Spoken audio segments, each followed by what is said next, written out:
All right. It was a beatdown by the Patriots for the most part. It was a 4-point game going into halftime. Yeah, but then after 17-13. it kind of got out of control pretty quick there. Well, I think the Patriots scored, 3 touchdowns in the third quarter? Yeah, something like that. Yeah. Came out and just took it to him. Matt Schaub throws a stupid intercept. I mean, and that's the thing. Houston was in this game even when they were down pretty big in the third quarter. And Schaub throws an interception, which leads to more New England points. If it's not for Daniel Manning returning kickoffs, then Houston gets smacked around in this game. Yeah. I look, I think the question that this game raises, I think it raises 2 serious questions. Is Matt Schaub going to take Houston to that next level, or do we blame this more on their defense falling apart in the last month of the season? They were actually giving up, including their 2 playoff games, they were giving up 10 more points a game. I blame the defense and the decline in the defense, honestly. More than anything else? Yeah. I mean, listen, you can't expect to win a shootout every week. No, you can't. And look at a lot of quarterbacks. Look at Green Bay. You don't want to be in shootouts every week. You need your defense to step up and show up. And yeah, I mean, yeah, I'm same with you. Denver. I mean, Denver's defense. I mean, they looked horrible at times. This weekend. Yeah, I look at it though, and the big question that comes out of this game for me, moving into the AFC Championship game a little bit, I want to ask you, how big an impact is losing Gronkowski going to be? For me, I don't think them losing Gronk is the end of the world by far, but I don't think that it's also just some minuscule little, we lost this guy who we haven't played with in a while anyway, so who cares? He causes matchup problems, and against a linebacking core and secondary that's hurting, when talking about going up in the AFC Championship game, that's going to be a big deal because that's an advantage that they could really attack as New England. But you saw it in this game. Brady... So, what's his name has his first huge game. Brandon Lloyd has his first huge game as a real New England Patriot in his first ever career playoff game. Yeah. That's the thing about this offense that you see in New England. It doesn't really matter. Like, Shane Vereen becomes one of only 3 players in playoff history to have 2 receiving touchdowns and a rushing touchdown in one game. Shane Vereen. You know what I mean? Like, this New England offense takes what they have and they get the most out of it. Yeah, but they like to run that 2 tight end set.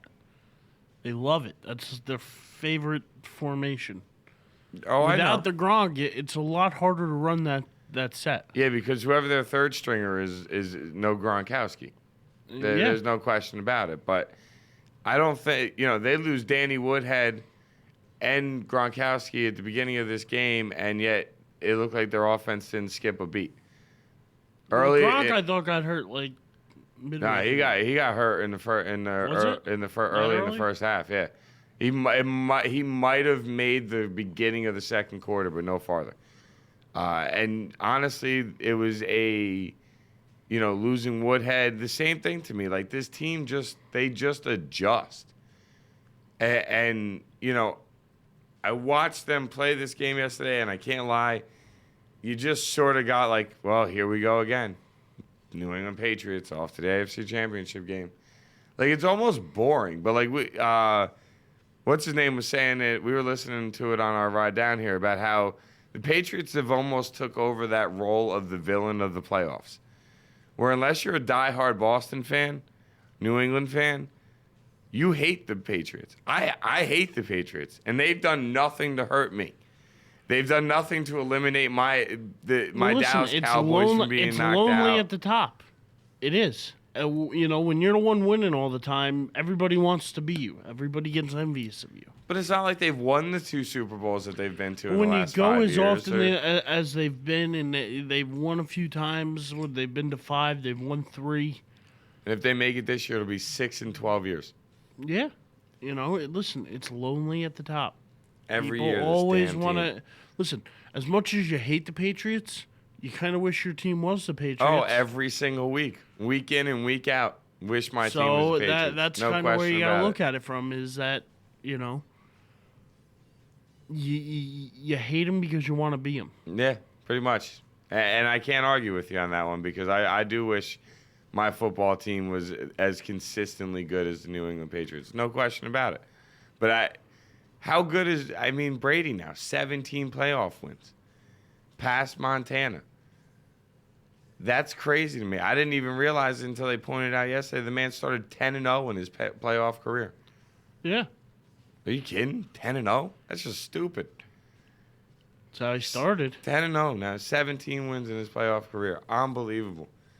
But, yeah, 25 of 40, 344 yards, 3 touchdowns. He does have a couple of giant losses, though, in the playoffs. Oh, God, get over your Giants. Anyway, their D holds. I was surprised to find out their defense holds Arian Foster under 100 yards. He only had 90 on the game. Does this Patriots team seem different to you than the one you saw last year or a couple years ago? No, they look the same. They spread the ball around. Their defense it has improved. They do have a younger squad on defense. They've been improving. I really. This is what you expect of the Patriots. See, I actually feel like they look a little bit more reliable with the fact that they trust in the fact that they can run the ball.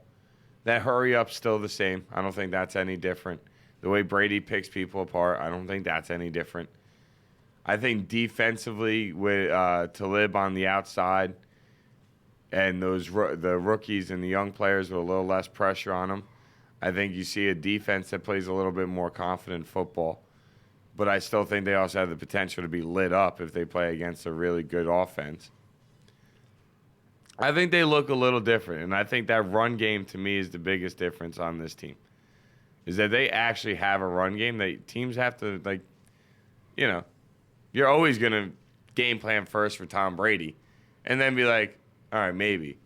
Now you actually have to game plan a little bit for their run game. Like a little bit. You're still going to game plan for Brady number one. Let's be serious. But I was shocked on the one side. Like I said, them holding Arian Foster under 100 yards really surprised me because I didn't see that coming.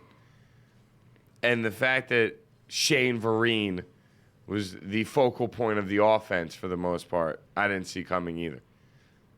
Those would be the two things that I pulled out of this game that I would say, wow, I'm a little surprised by. Houston, I didn't think we both on Friday, and Joey, none of us thought Houston had a chance to win this game. No. So, New England moves on again. Third AFC championship in the last 5 years. Could make their 6th Super Bowl in 12. Brady passes Montana for most playoff wins in history.